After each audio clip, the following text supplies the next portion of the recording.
Hello everyone, welcome to learn with Shefali. तो आज हम इस वीडियो में class 9th English Kaveri book की पोएम पढ़ेंगे। सेकंड पोएम है ये हमारी, that is gifts of grace honouring our vocation. ठीक है, इसकी एक्सप्लेनेशन हम पढ़ने वाले हैं, लाइन टू लाइन पढ़ेंगे। वीडियो को लास्ट तक ज़रूर देखिएगा। तो इस पोएम में हमें भारत की बात की गई है कि भारत में जो है डिफरेंट क्राफ्ट पर्सन है, लोगों का डिफरेंट ऑक्यूपेशन है। हर पैशन जो है, हर ऑक्यूपेशन जो है एक ब्यूटी ऐड करता है हमारी सोसाइटी में, डिफरेंट कलर्स डालता है हमारी सोसाइटी में, जिसकी वजह से एक वाइब्रेंट पिक्चर निकल के आती है हमारे भारत में कि कितने सारे चीज़ें हैं, कितनी सारी ऑक्यूपेशंस हैं यहाँ पे, चाहे छोटी हों चाहे बड़ी हों। डिफरेंट ऑक्यूपेशंस जो हैं, डिफरेंट क्राफ्ट पर्सनस की हम यहाँ पे बात करने वाले हैं। ठीक है, गिफ्ट ऑफ ग्रेस। गिफ्ट का मतलब आपको पता है तोहफा, गिफ्ट देना किसी को। ऑफ ग्रेस, ग्रेस का मतलब हो गया कि भगवान या फिर नेचर के दिए हुए गिफ्ट्स। गिफ्ट्स मतलब ब्लेसिंग्स, टैलेंट। जैसे मेरे अंदर ये टैलेंट है कि मुझे पढ़ाना बहुत पसंद है, इसी वजह से मैं आपके थ्रू जो है आपकी हेल्प कर रही हूँ, है ना। आप लोगों के अंदर भी कोई डिफरेंट जो है टैलेंट्स होंगे जो कि भगवान ने आपको दिए होंगे, तो हम इसमें बात करेंगे। ठीक है, ऑनरिंग आवर वोकेशन का मतलब हो गया कि आपका जो भी काम है, पैशन है, जो भी करियर है, आप उसको रिस्पेक्ट दें और सिंसियरली उसे करें, चाहे वो काम छोटा हो चाहे बड़ा हो, है ना। वोकेशन मतलब हो जाता है कि काम आप सिंसियरली करें। ठीक है, आप सिंपल में अगर एक सिंपल लाइन बोलूँ इस पोएम की हेडलाइन में कि use yours God given talent and respect your work. आप उस टैलेंट को यूज़ करें और अपने काम के रिस्पेक्ट करें। ठीक है, तो चलिए आगे हम एक्सप्लेनेशन पढ़ना शुरू करते हैं। ये वाला जो रिफ्लेक्ट एंड रिस्पॉन्ड है ये हम क्वेश्चन आंसर्स वीडियो के साथ ही करेंगे, वरना आप लोगों को इसके आंसर्स नहीं मिल पाते हैं, है ना। मैं उसी वीडियो में मैं आपको समझा दूँगी। अब जैसे हमें पिक्चर वीडियो की मतलब एक्सप्लेनेशन की स्टार्टिंग में हमें क्या क्या काम बता रखे हैं इसमें देखिए। यहाँ पे पॉट मेकिंग हो रही है, सजावट का काम हो रहा है, यहाँ पे भी डेकोरेशन हो रही है, यहाँ वीविंग का काम हो रहा है, और यहाँ पे बांसुरी बनाई जा रही है शायद, है ना। तो वुड का कुछ काम हो रहा है। तो यहाँ पे डिफरेंट काम के बारे में हम बात करने वाले हैं। So reading for appreciation. I hear Bharat celebrating the varied vocations. I hear, मैंने ये चीज़ सुनी है कि भारत जो है सेलिब्रेट करता है। क्या चीज़ सेलिब्रेट करता है? कि भारत एक लैंड है जहाँ पे फुल ऑफ जॉय है, फुल ऑफ इन्जॉयमेंट है। हर चीज़ को बहुत इन्जॉयमेंट के साथ, बहुत ही जॉय के साथ किया जाता है। जहाँ पे वेरियड वोकेशंस, वोकेशन का मतलब आपको मैंने अभी बताया कि डिफरेंट ऑक्यूपेशन है यहाँ पे जो कि सुनने में आती है, डिफरेंट ऑक्यूपेशंस है। ठीक है, कि मतलब बोल सकते हो कि पोएट क्या प्रेजेंट करना चाह रहे हैं कि भारत एक ऐसी लैंड है जहाँ पे फुल ऑफ जॉय है, जहाँ पे हर पर्सन जो है वो इंगेज है इन डिफरेंट ऑक्यूपेशंस में। ठीक है, डिफरेंट ऑक्यूपेशंस में इंगेज्ड है। Next, those of the craft person, each one celebrating there craft. तो हर एक क्राफ्ट पर्सन जो है वो क्या सेलिब्रेट कर रहा है? अपने क्राफ्ट को सेलिब्रेट कर रहा है, अपनी क्राफ्ट को प्राइड कर रहा है, रिस्पेक्ट दे रहा है अपनी स्किल को। और woven with colour and Marriott huge. Marriott का मतलब हो गया काउंटलेस, ह्यूज का मतलब हो गया shades of colour. Countless shades of colours हैं, जो कि मतलब बोल रहा है कि वो एक्सप्रेस कर रहा है अपनी क्राफ्ट से। क्या चीज़ एक्सप्रेस कर रहा है? अपनी क्रिएशंस को एक्सप्रेस कर रहा है कि मेरे अंदर ये स्किल है तो मैं ये चीज़ कर सकता हूँ, और ये चीज़ क्या हो गई? एक्सप्रेस की जा रही है। कि यहाँ पे प्रोफेशंस जो हैं, डिफरेंट प्रोफेशंस जो हैं वो एक ब्यूटी ऐड कर रहे हैं इंडिया में, हमारी सोसाइटी में। ठीक है, जिसकी तरह जस्ट लाइक डिफरेंट कलर्स की तरह जो कि दोबारा एक साथ मिलते हैं और एक वाइब्रेंट पिक्चर्स जो हैं वो क्रिएट करते हैं। जितने भी टाइप ऑफ वर्क है वो सब वैल्यूएबल है और वर्थ ऑफ रिस्पेक्ट है। ठीक है, सब सारे ही काम बहुत वैल्यूएबल है, चाहे वो छोटा हो चाहे बड़ा हो। हर काम की नीड है यहाँ पे, हर काम डिफरेंट ऑक्यूपेशंस हैं यहाँ पे, और यहाँ पे डिफरेंट कलर्स मिलकर जो है एक बहुत अच्छी पिक्चर जो है क्रिएट करते हैं। और वो पिक्चर क्या है? That is Bharat. ओके, तो ये दो लाइनों का ये वाला मतलब था कि हमें इंडिया के बारे में, भारत के बारे में समझाया गया था। ठीक है, the artist with last, each healing weird emotions and celebrating dreams echoing in the streets. ठीक है, इसमें लूट्स का यूँ मतलब हो गया कि सॉफ्ट म्यूज़िक प्ले करते हैं, ऑन द इंस्ट्रूमेंट्स पे, ठीक है, इंस्ट्रूमेंट्स बोल सकते हो। अब जो आर्टिस्ट हैं, जो म्यूज़िक है, वो डिफरेंट जो है इमोशंस और ड्रीम्स एक्सप्रेस करते हैं। देखिए यहाँ पे इतने सारे सॉन्ग्स होते हैं, इतने सारे म्यूज़िक होते हैं जिनके इमोशंस जो होते हैं वो डिफरेंट होते हैं, ठीक है। जैसे रोमांटिक सॉन्ग्स हो गए, एकदम ढिनचैक डीजे टाइप सॉन्ग्स हो गए हैं, तो सबके इमोशंस और ड्रीम्स जो हैं वो अलग अलग होते हैं हर म्यूज़िक के, जो कि स्ट्रीट में जो है एक्सप्रेस किए जाते हैं। इसमें बहुत एनर्जेटिक एटमॉस्फेयर क्रिएट किया जाता है। इसमें यही तो बोला गया है कि डिफरेंट इमोशंस होते हैं और डिफरेंट ड्रीम्स को सेलिब्रेट किया जाता है कि किसी भी सॉन्ग को सुन के हमें कुछ ना कुछ चीज़ याद आ ही जाती है अपने सपनों के बारे में, किसी चीज़ के बारे में। अगर यही म्यूज़िक जो है स्ट्रीट में बजते हैं तो उसमें एक एनर्जेटिक एटमॉस्फेयर क्रिएट कर दिया जाता है कि अगर आप कुछ मोटिवेशन टाइप सॉन्ग म्यूज़िक कोई आर्टिस्ट गा रहा है स्ट्रीट में खड़े होके, तो एक एनर्जेटिक एटमॉस्फेयर क्रिएट होगा, लोगों को इमोशनली कनेक्ट करता है म्यूज़िक, ठीक है।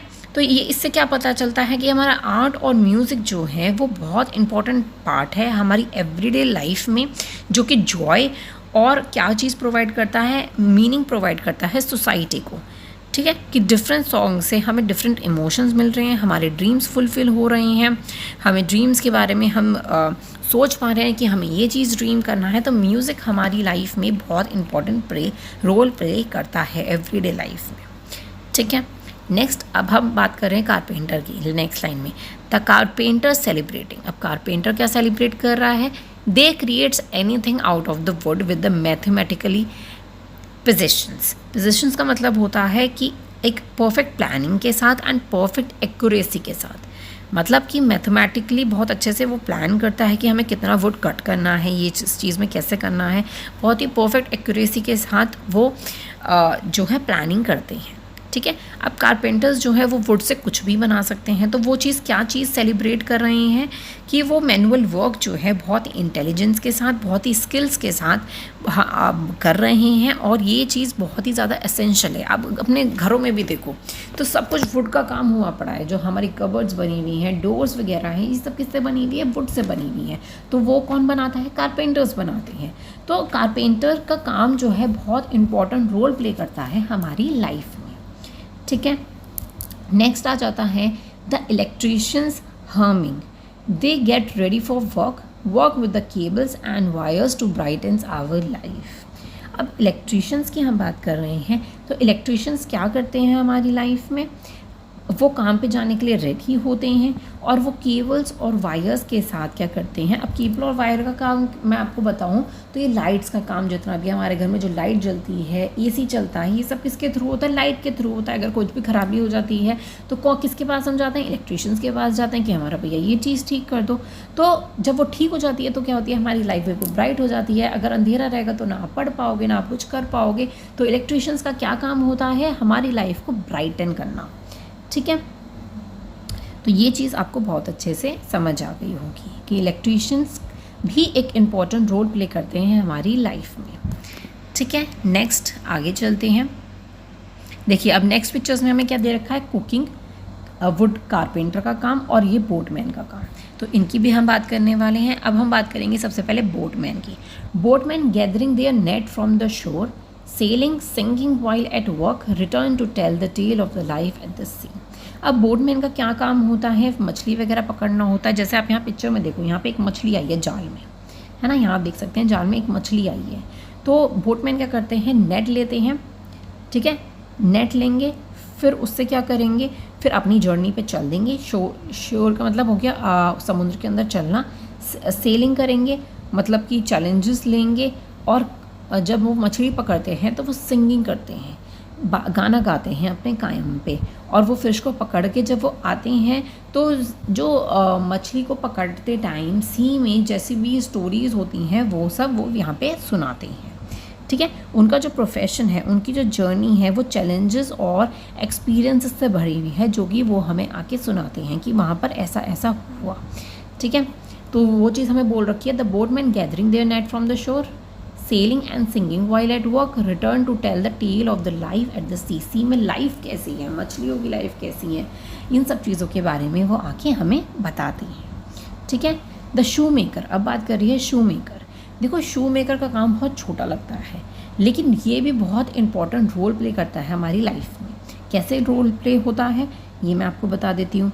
अफर्मिंग का मतलब हो जाता है कि declaring with the confidence and pride के साथ वो काम करना। जो शू मेकर्स होते हैं वो ये चीज़ नहीं सोचते हैं कि बहुत छोटा काम है, कुछ ऐसा है। वो कॉन्फिडेंस और अपने काम को रिस्पेक्ट देते हुए ये चीज़ वो करते हैं।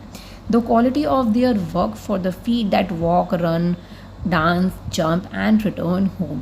तो उनका काम जो है वो क्यों इम्पॉर्टेंट है हमारी लाइफ में, क्योंकि अगर शू मेकर्स नहीं होंगे, जो हमारे शूज़ ख़राब हो जाते हैं, फट जाते हैं, कुछ हो जाता है, तो हम उसे फीट में पहनते हैं। फीट में हम उसे पहन पाते हैं शूज़ को, स्लीपर्स को, तो उससे क्या कर पाते हैं, हम वॉक कर पाते हैं, डांस कर पाते हैं। ये सब चीज़ें पॉसिबल नहीं हो पाएगी अगर हमारे पास शू मेकर्स नहीं होंगे तो, ठीक है।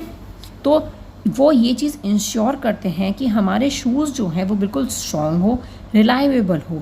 ये बहुत सिंपल ऑक्यूपेशन है, लेकिन बहुत ही क्रूशियल रोल प्ले करती है हम लोगों की लाइफ में, ठीक है। तो इस चैप्टर से हमें ये भी चीज़ पता चलेगी कि कोई भी चीज़ जो है, कोई भी प्रोफेशन जो है, कोई भी ऑक्यूपेशन जो है वो छोटा या बड़ा नहीं होता है, ठीक है। नेक्स्ट हम बात करते हैं कुकिंग की। The delicious singing of cooking or the rhythm of the designers मौसम each celebrating which belong to them and none else। अब हम किसकी बात कर रहे हैं, यहाँ पे फूड की बात कर रहे हैं कि फूड क्या है, बहुत ही डिलीशियस होता है, ठीक है। कुक का जो काम होता है वो बहुत डिलीशियस होता है, और वो जो है बहुत ही रिदम के साथ क्या करते हैं, वो सिंगिंग करते हैं, और सिंगिंग करते करते वो क्या करते हैं, सेलिब्रेट करते हैं which belongs to them and to none else. जो कि किसी और से ये चीज़ बिलोंग नहीं करती। कुक करना भी बहुत इंपॉर्टेंट रोल होता है। ऑफ कोर्स कुक जो करते हैं लोगों के लिए खाना बनाते हैं, खाने के बिगर तो हम है ही नहीं, बिकॉज हम खाएंगे क्या, हम जिंदा कैसे रहेंगे अगर खाना ही नहीं होगा तो, ठीक है। तो ये इंपॉर्टेंट लाइन है कि डिलीशियस सिंगिंग ऑफ कुक, है ना। काम करते करते गाना गाते हैं, रिदम के साथ हम फूड बनाते हैं, उसे डिज़ाइन करते हैं, ठीक है। तो ये चीज़ हमें इसके अंदर बताई गई है, ठीक है। जैसे म्यूज़िक इम्पॉर्टेंट होता है, वैसे ही कुक जो करते हैं लोग, वो वाला काम बहुत ज़्यादा इम्पॉर्टेंट होता है, ठीक है। अब आपके घर में मदर्स वगैरह हैं तो वो आप लोगों के लिए खाना बनाती हैं, अपने बच्चों के लिए, अपने घर वालों के लिए खाना बनाती हैं। तो खाना बहुत ही ज़्यादा इम्पॉर्टेंट रोल प्ले करता है, ठीक है। नेक्स्ट पढ़ते हैं, the voice of their vocation is the voice of their identity. जो भी हमारा प्रोफेशन है वो ही हमारी वॉइस भी है। उससे हमारे काम से हमारी आइडेंटिटी के बारे में पता चलता है कि हमारी क्या आइडेंटिटी है, हम आखिर क्या हैं, ठीक है। हमारा काम ही हमें बताता है कि हमारी क्या आइडेंटिटी है। अगर मैं आप लोगों को पढ़ा रही हूँ तो मेरा काम ही तो आप लोगों तक जा रहा है कि आप मुझे जानते हो कि मैं शेफाली अग्रवाल हूँ, मैं एक टीचर हूँ, मैं अच्छा पढ़ाती हूँ। जिन बच्चों को मेरी वीडियोस पसंद आती हैं, तो मेरी आइडेंटिटी किससे है, इस यूट्यूब चैनल से है, इस प्रोफेशन से है, ठीक है। वैसे ही आप लोगों को जो भी आप आगे चल के बनोगे, आपको जिस चीज़ का टैलेंट होगा, आपके अंदर अभी भी कुछ ना कुछ टैलेंट होगा, उसे ढूंढिए, उस पर काम करिए, उसे अच्छे से इम्प्रूव करिए, है ना। तो वही टैलेंट आपकी आइडेंटिटी भी है। I hear Bharat celebrating the weird voice I hear. तो यहाँ पर भी यही चीज़ बोला की है कि हम भारत को सेलिब्रेट करते हैं with the full of joys. और यहाँ पे बहुत सी वॉइसेस हैं, मतलब बहुत से प्रोफेशंस हैं जो कि हमें सुनने को मिलते हैं। ये पोएम ये शो करती है कि कोई भी जॉब जो है स्मॉल नहीं होता। हर प्रोफेशन जो है वो ब्यूटी, स्ट्रेंथ और जॉय हमारी सोसाइटी को प्रोवाइड कर रहे हैं, ठीक है। तो अब इसने लिखी किसने है poem, that is enormous name, ठीक है। तो ये पोएम हमारी भारत के बारे में थी। हमारी फर्स्ट पोएम भी भारत के बारे में ही थी कि हमें माउंटेन्स के बारे में, रिवर्स के बारे में, इन सब चीज़ों के बारे में बताया गया था। सेकंड पोएम हमें प्रोफेशंस के बारे में बताई गई है कि यहाँ पे डिफरेंट ऑक्यूपेशंस हैं, डिफरेंट प्रोफेशंस हैं जो कि आपकी आइडेंटिटी दिखाते हैं कि आप के प्रोफेशन से ही आपकी आइडेंटिटी है। हमारे भारत में फुल ऑफ जॉय से इस चीज़ को सेलिब्रेट किया जाता है, इस चीज़ की रिस्पेक्ट करी जाती है। तो ये चीज़ हमें इस पोएम में बताई गई है, ठीक है। आगे हमें क्या दे रखा है, चेक योर अंडरस्टैंडिंग। अब यहाँ से हम क्वेश्चन आंसर्स जो करेंगे हम नेक्स्ट वीडियो में करेंगे। आई होप आपको ये चीज़ क्लियर हो गई होगी बहुत अच्छे से। तो मिलते हैं नेक्स्ट वीडियो में। चैनल को सब्सक्राइब करना मत भूलेगा। टेलीग्राम पेज पे भी आप जाके मुझे फॉलो कर लीजिएगा, क्योंकि मैं क्वेश्चन आंसर्स वगैरह जो है वो टेलीग्राम पे डालूँगी। ठीक है, जल्दी ही मैं सारे ही चैप्टर्स के अपलोड कर दूँगी, पोएम्स के अपलोड कर दूँगी, तो वो आपको टेलीग्राम चैनल पे मिल जाएंगे। आपको नेक्स्ट वीडियो कौन सी चाहिए मुझे कमेंट सेक्शन में ज़रूर बताइएगा, और मैं कौन सी नई बुक स्टार्ट करूँ वो भी मुझे बताइएगा। मिलते हैं नेक्स्ट वीडियो में। Thank you so much for watching. Bye bye.